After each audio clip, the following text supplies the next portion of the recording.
फुले चित्रपट सध्या सिनेमापेक्षा राजकीय रणभूमी बनलाय। ज्योतिराव आणि सावित्रीबाई फुले यांच्या क्रांतिकारी जीवनावर आधारित हा चित्रपट ब्राह्मण समाजाचा आक्षेप आणि सेन्सर बोर्डच्या कात्रीत अडकला आहे। चला थोडक्यात आणि रंजकपणे समजून घेऊया हे पूर्ण प्रकरण आजच्या व्हिडिओत। नमस्कार प्रेक्षकांनो, मी नील सोनार आणि आपण पाहत आहात बोलेमेच।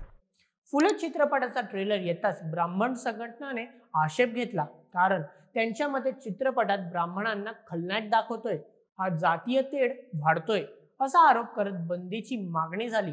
सीबीएफसीनेही महार, मांग, पेशवाई सारखे शब्द काढायला सांगितले, ज्यामुळे 19 एप्रिलचं प्रदर्शन 25 एप्रिलला ढकललं गेलंय।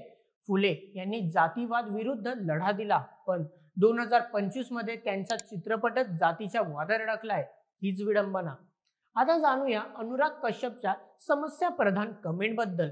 सहनिर्माते अनुराग कश्यप यांनी नेहमीच्या बेधडक स्टाईलने सीबीएफसी आणि ब्राह्मण गटांवर टीका केली। इंस्टाग्रामवर त्यांनी लिहिलं, जातीयवाद नसता तर फुलेंना लढावं लागलं नसतं।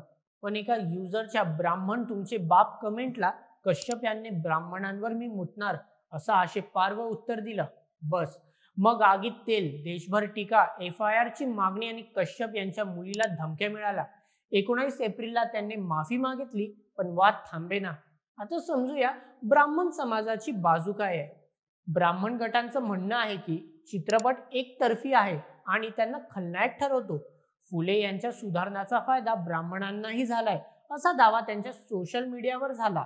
आता सोशल मीडियावर बॉयकॉट फुले ट्रेंड झालाय आणि भाजप नेत्यांनीही कश्यप यांच्यावर ताशेर ओढले, पण यात राजकीय ताकद दाखवण्याचा खेळही दिसतोय।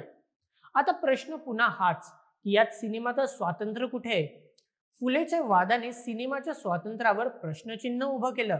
सीबीएफसीने संदर्भ कापून चित्रपटाचा आत्माच काढला असं दिग्दर्शक अनंत महादेवन म्हणतात।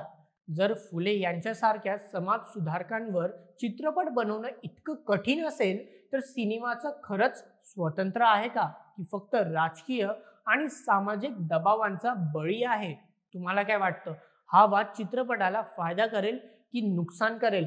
तुमचे मत कमेंट्समध्ये आम्हाला नक्की कळवा आणि अशाच व्हिडिओंकरिता सबस्क्राईब करा बोलेमेच आपल्या YouTube चॅनलला।